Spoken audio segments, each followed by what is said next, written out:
Pada kolam outdoor, proses pembentukan bioflok oleh jenis bakteri asam laktat atau bakteri heterotrof tidak dapat dipisahkan dengan sistem nitrifikasi di awal pembentukannya. Sistem nitrifikasi ini menghasilkan nitrat sebagai hasil akhirnya, merupakan pupuk dasar nitrogen untuk pertumbuhan fitoplankton di kolam oleh jenis Chlorella, yaitu fitoplankton berwarna hijau daun segar atau disebut dengan green water system.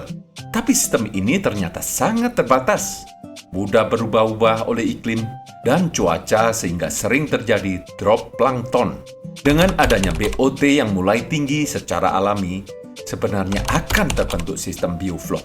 Tetapi, karena akselerasi pertumbuhan bakteri di alam tidak bisa mengimbangi pertambahan jumlah pakan setiap harinya yang terus bertambah, maka berkembanglah teknologi probiotik untuk menambahkan jumlah bakteri heterotrof dengan konsentrasi tinggi di kolam, mendorong keberhasilan terbentuknya sistem bioflok.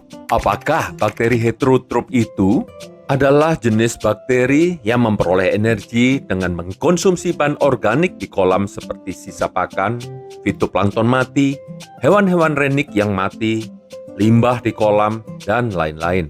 Proses bioflok oleh bakteri heterotrof. Pada proses bioflokulasi yang terjadi beberapa hal yang terlibat dalam proses, yaitu pengurangan kotoran organik bisa dilakukan dengan cara sistem pengenceran pada kolam kita. Sedangkan penambahan jumlah kotoran organik dari hewan-hewan mati yang terbesar berasal dari faktor-faktor pakan udang yang kita berikan. Tidak 100% semuanya akan termakan oleh udang. Pasti ada sisa pakan yang tidak termakan karena beberapa kondisi udang dan lingkungannya serta biasnya penghitungan program pakan. Feses atau kotoran udang dan hasil ekskresi semua kotoran itu akan dirubah oleh bakteri heterotrof yang didukung oleh dua sistem, yaitu proses asimilasi dan proses amonifikasi. Proses asimilasi oleh bakteri heterotrof yaitu dengan menyerap senyawa nitrogen anorganik seperti amonia, nitrit, dan nitrat dan mengubahnya menjadi senyawa organik berupa protein dan asam amino yang merupakan perkembangan dari bagian biomasa sel bakteri dalam bentuk bioflok. Pada tahap awal, bakteri heterotrof menyerap amonia atau NH3 dari air. Sintesa protein. Amonia yang diserap digunakan untuk mensintesis asam amino yang kemudian dirangkai menjadi protein sel bakteri. Pertumbuhan bakteri. Dengan adanya protein baru, bakteri dapat tumbuh dan berkembang biak. Bakteri heterotrof sangat efisien dalam mengambil amonium langsung dari air. Mereka menggunakan amonium sebagai sumber nitrogen utama untuk membangun protein, asam nukleat, dan komponen seluler lainnya. Peranan bakteri heterotrof dalam bioflok adalah kemampuannya untuk mengubah nitrogen, khususnya amonium, menjadi protein sel tunggal atau single cell protein. Ketika bakteri heterotrof menyerap amonium, nitrit, atau nitrat, akan digunakan sebagai bahan bangunan untuk mensintesis protein dan materi genetik seperti DNA atau RNA yang diperlukan untuk pertumbuhan dan pembelahan sel. Nitrogen berbahaya yang larut di air diubah menjadi biomasa bakteri yang aman dan bahkan bermanfaat. Masa bakteri ini kemudian akan membentuk flok atau gumpalan bersama dengan partikel organik lain seperti sisa pakan, kotoran udang, dan fitoplankton mati.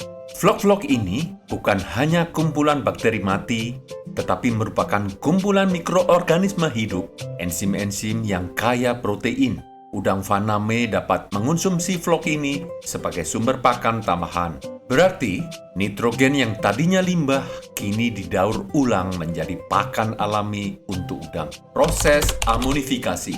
Proses amonifikasi sebagian besar terjadi karena aktivitas bakteri heterotrof yang sangat banyak di dalam kolam. Amonifikasi adalah proses penguraian bahan organik yang mengandung nitrogen, seperti protein dalam sisa pakan dan kotoran udang, menjadi amonia oleh bakteri heterotrof.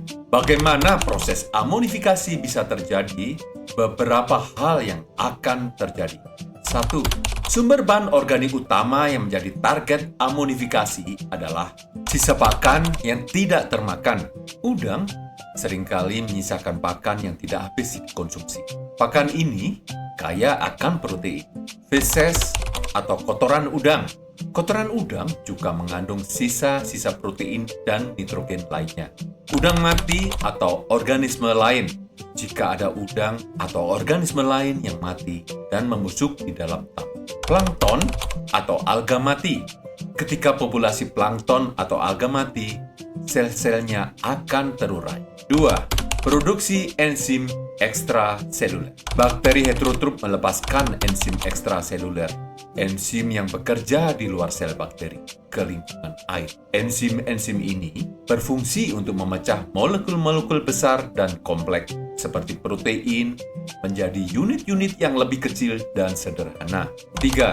Hidrolisis protein. Enzim-enzim ini akan melakukan hidrolisis atau pemecahan menggunakan air terhadap protein. Protein dipecah menjadi peptida yang lebih kecil, lalu menjadi asam amino. 4. Deaminasi asam amino. Setelah asam amino terbentuk, bakteri heterotrop akan menyerap asam amino ke dalam sel mereka. Di dalam sel merupakan proses deaminasi. Gus amino dari asam amino dilepaskan dalam bentuk amonium atau amonia.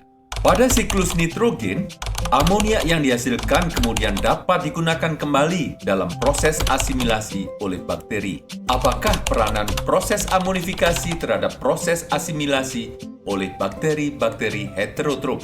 Peran amonifikasi oleh bakteri heterotrop ini memiliki hubungan yang sangat erat dan signifikan dalam proses asimilasi nitrogen yang juga dilakukan oleh bakteri heterotrop akan membentuk suatu siklus yang vital dalam sistem bioflok.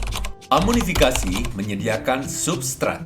Proses amonifikasi menghasilkan amonia yang menjadi substrat utama untuk proses asimilasi.